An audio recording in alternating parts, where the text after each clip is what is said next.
Bhakti movement during medieval India. The Sufis were not the only popular religious teachers of the time. They were also the Bhakti saints. The teachings were similar to those of the Sufis, but they had been teaching for a long time. They were popular among the artisans, the craftsmen, and traders in the towns. The people in the villages also flocked to listen to them. The Sufi and Bhakti saints had many thoughts and practices in common. Their essential belief was in the need to unite with God. They laid stress on love or devotion as the basis of the relationship with God. To achieve all this, a guru or a peer was needed. The Bhakti saints attacked the rigidity in religion and the objects of worship. They disregarded caste and encouraged women to join in their religious gatherings. The Bhakti saints did their entire teaching in the local vernacular language to make it comprehensible, even to simpler minds. The Bhakti saints belonged to various backgrounds, but mainly came from the lower castes. Many were artisans by origin or belonged to the less prosperous class of cultivators. They stressed the need for tolerance among humans and religions. The Bhakti movement was long known in the South. The idea of preaching Bhakti through hymns and stories were traditionally done by the Alwas and the Nayanas of the Tamil devotional cult.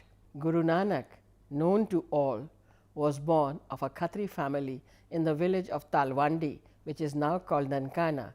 Though Guru Nanak was trained in accountancy, he preferred the company of saints and Sufis. Some time later, he had a mystic vision. He left home for the company of saints and peers. He composed hymns and sang them to the accompaniment of the rabab, which is a musical instrument. His hymns are popular even today. He emphasized the love and devotion for the one and only God.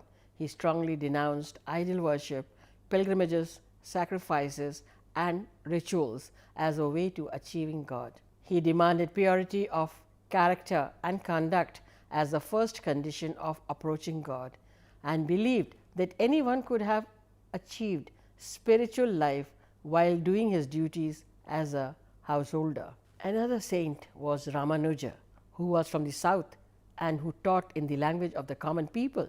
His disciple was Ramanand, who took his guru's message to the northern parts of India. Now, Ramanand was born at Allahabad and educated at Varanasi. He preached at both these places. He wanted to rid the Hindu religion of its evil customs and practices.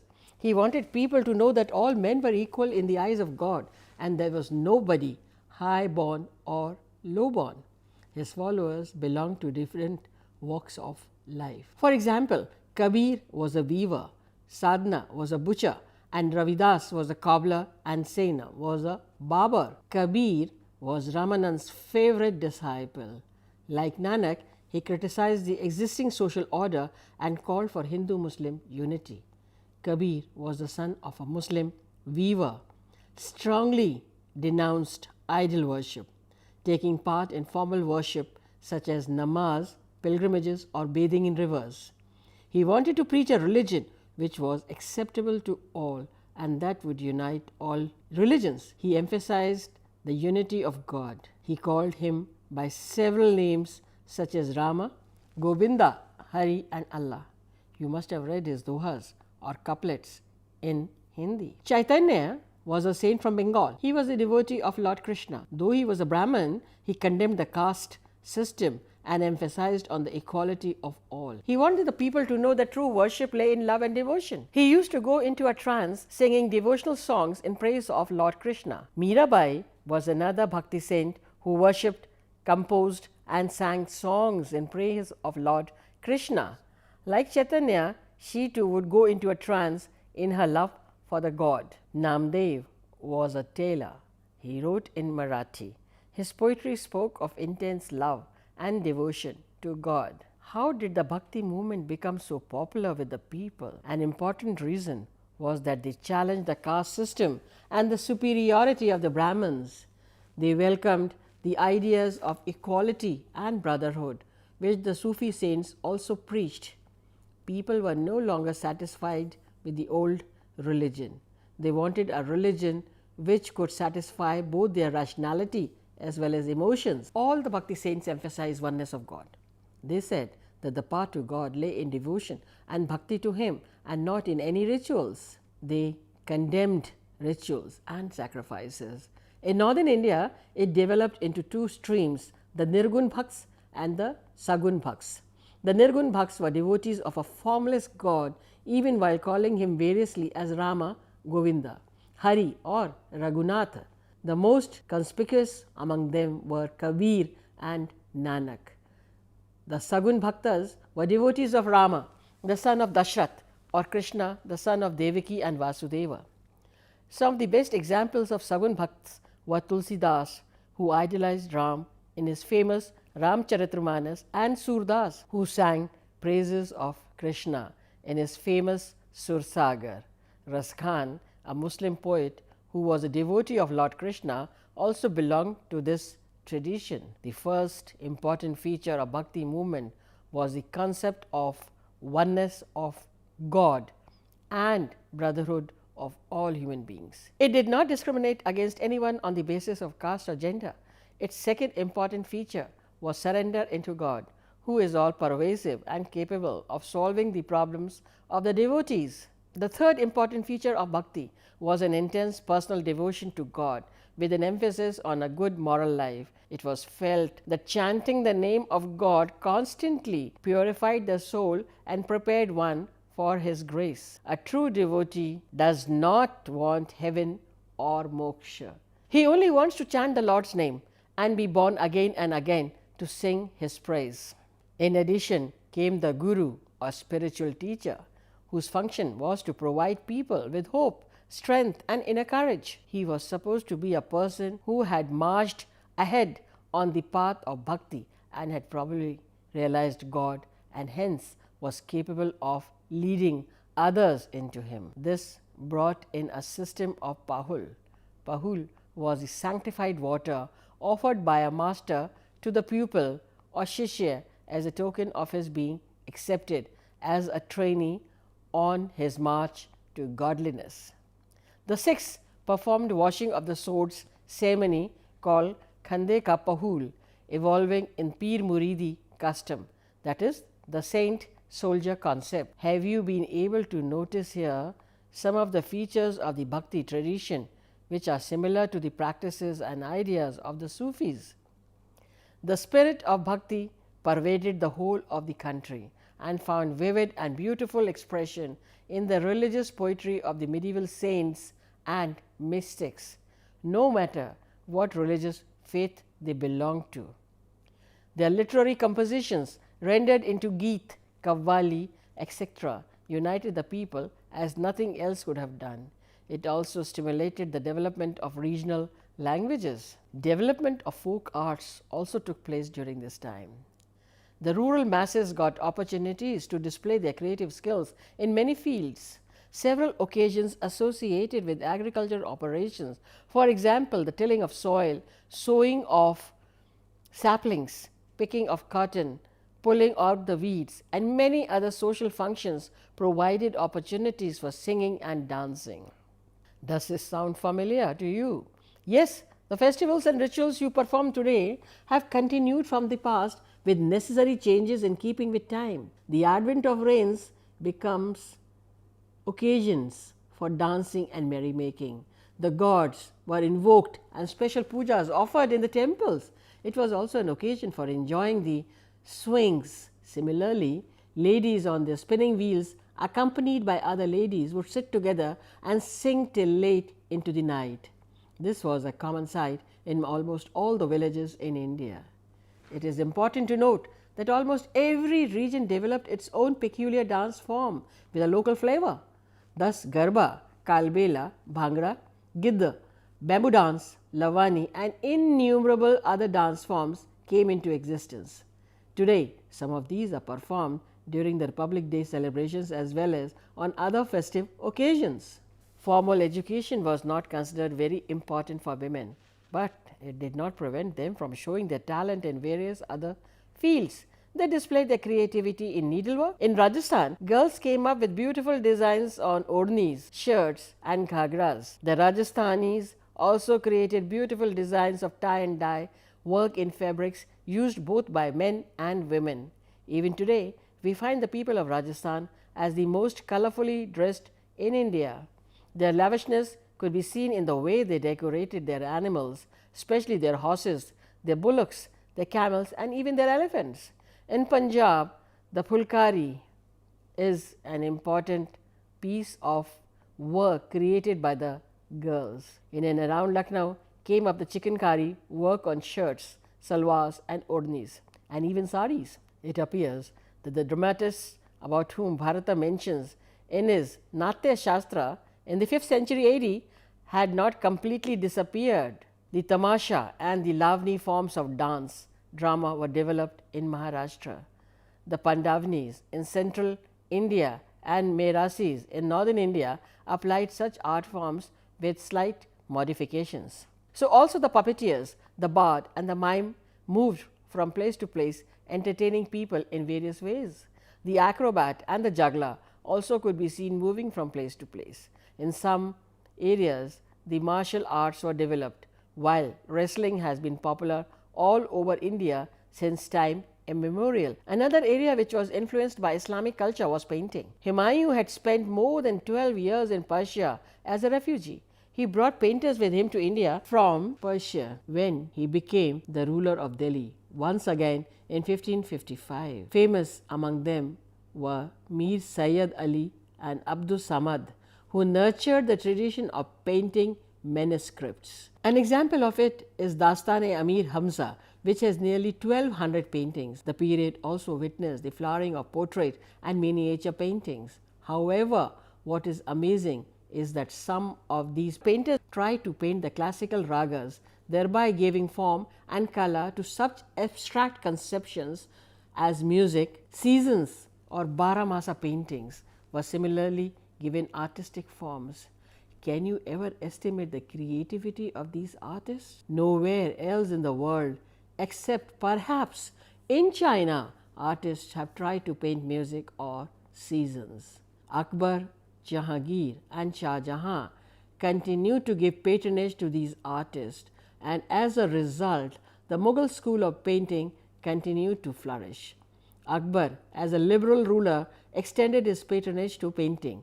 He also employed a large number of Hindu painters like Daswant and Basavan Lal. Consequently, there was a fusion of Persian and Indian styles of paintings during his period. The European influence on Indian paintings too was noticed. The Mughal school of paintings reached its zenith under Jahangir, who was a famous painter. His court was adorned with famous painters like Ustad Abdul Hasan. Mansoor was famous for his miniature paintings. However, Aurangzeb, due to his orthodox views and political preoccupations, stopped patronizing music and painting. Like their masters, some princes also extended patronage to painters. Thus, besides the Mughal school, the Rajput school and the Pahari schools of painting also received encouragement. Even the upper classes in society started patronizing painters. As a result, the Havelis, that is big mansions of the rich, and temples were profusely embellished. These Havelis in Rajasthan attract a large number of tourists even today. You can visit these Havelis if you find an opportunity to visit Rajasthan. The Mughal school of painting from the 16th to the 18th century gave rise to the Indo-Persian school of miniature art. The Mughal court painters introduced landscapes together with human figures and costumes. When they came in touch with the traditional Indian styles, they became more natural. Signing on the miniatures as a tradition also started. Artists were now employed on monthly salaries. They illustrated such important works as the Changiz-Nama, Zafarnama, and the Ramayana. The Mughal emperors Akbar, Jahangir, and Shah Jahan patronized several musicians. Tansen, who adorned the court of Akbar, not only sang the classical raga but also composed new ones. It is said that Shah Jahan himself was quite a good singer. These musicians entertained the emperors at different times of the day and in different seasons with appropriate ragas. During the Turco-Afghan rule in India, a synthesis of Indian Iranian music had started. During the Mughal rule, it developed further. It is interesting to note that Aurangzeb was against music, but the classical Indian music in Persian were written during his time. In the north, a distinct school known as the Hindustani School of Music came into being, and its speciality lay in producing sweet and rapturous melodies to suit different moods of life. The ragas and the raginis were personified accordingly. Khayal, Chumri and Ghazal were also elaborated during this period. Tansen was in a sense the pioneer of this school. Similarly, in the south, the Carnatic school of music developed. However, ordinary people retained the flair of folk music and folk songs to commemorate their local chiefs like Allah Udal, Dula Bhatti, Jaimal Patta, etc. The Mughal rulers discarded the Afghan titles of Sultan and styled themselves as Badshah, that is the emperor, and Deen-e-Panah, that is the protector of faith. Further, to evoke reverence among the subjects for the emperor, they started the practice of Jharoka Darshan, or making public appearances through specially built windows. They also encouraged the court practice of Sizda, that is low prostration before the kings, and concentrated religious and political power more firmly in their hands. Another important development during this period was the emergence of several modern Indian languages. Urdu perhaps originated around Delhi. It developed as a camp language in the army of Alauddin Khilji when they were stationed in the Deccan around 14th century AD. In fact, the states of Bijapur and Golconda in the Deccan became the cradles of Urdu literature. The language soon developed its own grammar and became a distinct language. As time passed, it came to be used by the elite as well. The famous poet Amir Khusro, who composed poetry in this language, also played some part in making it popular. Besides poetry, beautiful prose, short stories, novels and drama were written in Urdu during the 18th and 19th centuries. In the first half of the 19th century, Urdu journalism played a very important role during the struggle for independence. Along with Urdu, nearly all other modern Indian languages like Bengali, Assamese, Oriya, Khari Boli, Punjabi, Gujarati, Marathi, Sindhi, Kashmiri, as well as the 4 South Indian languages, that is Tamil, Telugu, Kannada and Malayalam, came to acquire their present form and developed during this period. The period also saw the rise of 2 new religions. They were Sikhism and Zoroastrianism. To bring the established reforms within religion, various reform movements also started in India. The Sikhs, who mostly belonged to Punjab, formed a sizable group of our population.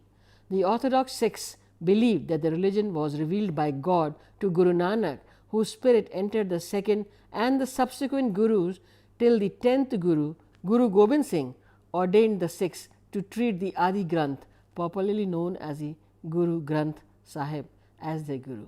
But the students of history and religion think that the seeds for the birth and growth of this religion were present in the Bhakti movement, in its Nirgun branch.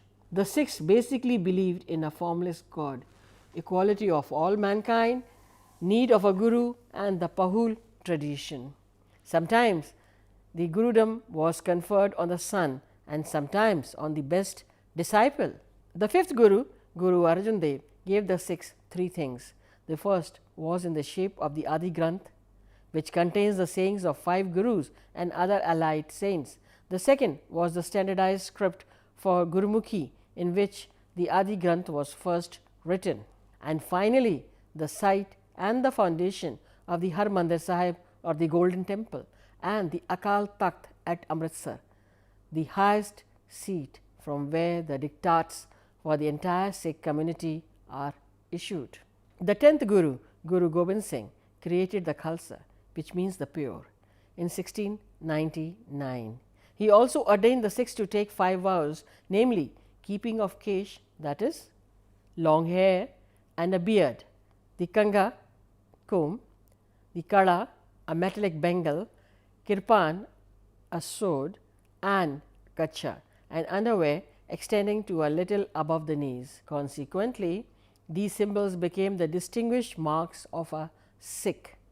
He further added that after his death, the Adi Granth will be the Guru of the Sikhs, and they have to pay obeisance to this holy book. Music has always been an important feature of Sikhism, and they believed that through music one can attain ecstasy or samadhi. The Parsi or Zoroastrian religion was founded by Zarathustra or Zoroaster in the 8th century BC.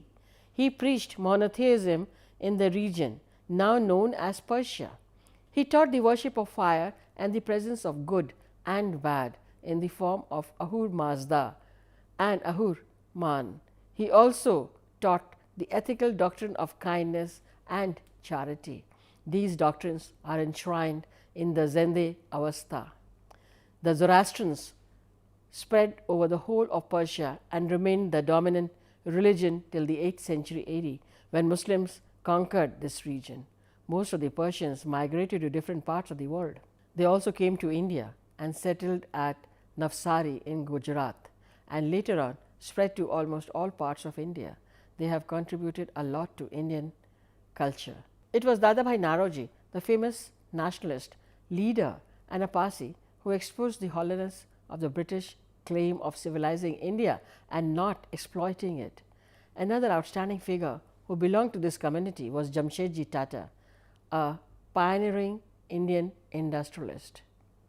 He established an iron and steel industry in India in the face of the toughest competition posed by the British steel mills, and yet continued to prosper. The Parsis also established a large number of public charities.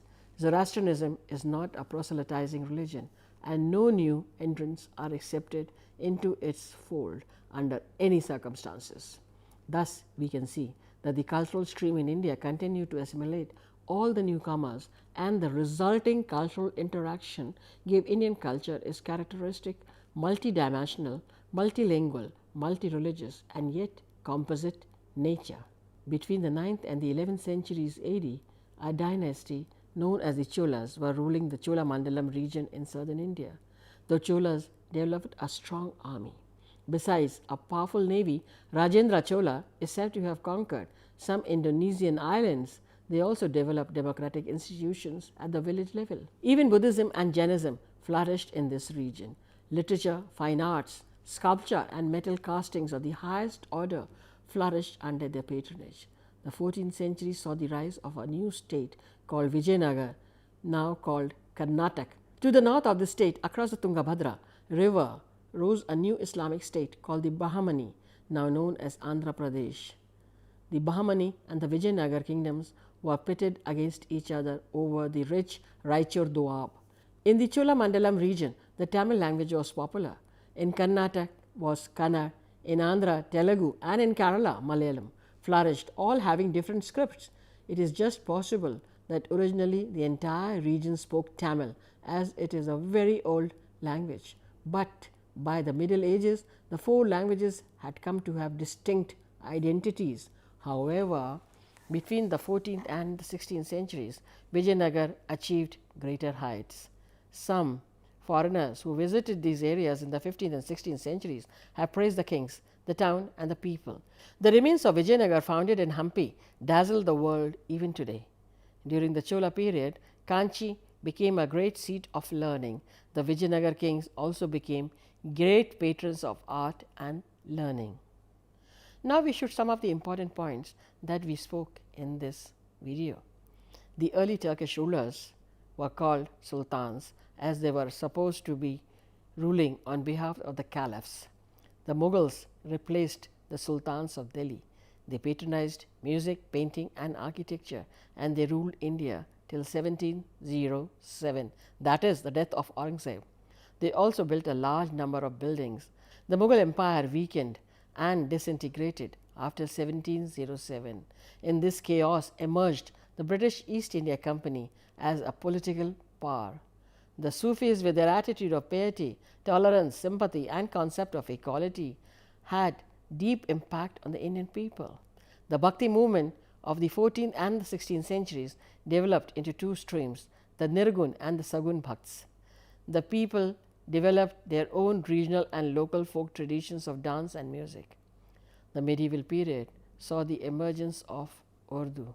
This period saw the rise of present-day Marathi, Tamil, Telugu, Kannada, Malayalam in the south, and Assamese, Bengali, Hindi or Khari Boli, Punjabi and Gujarati languages in the north. Sikhism was founded by Guru Nanak.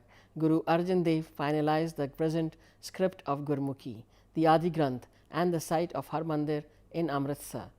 Zoroastrianism was founded by Zoroaster in 8th century BC in Persia. The Cholas conquered parts of Bengal and Indonesia. They introduced democratic institutions at the village level. Kanchi became a great seat of learning. Vijayanagar's remains have been found at Hampi in Karnataka. In the Andhra region flourished the Bahmani state. The Indian society at this time was divided into four major groups: the aristocrats, the priests, the town people, and the peasants. Trade flourished in Delhi as a center of all incoming as well as outgoing trade. Islam had a great influence on the Indian society. There were two important religious movements during this period, the Sufi and the Bhakti movement. The most important Sufi saints were Chishti, Firdausi, and Nizamuddin Aulia. Some well-known Bhakti saints were Guru Nanak, Ramanuja, Ramananda, Kabir, Chaitanya, Mirabai, and Namadev. Thank you.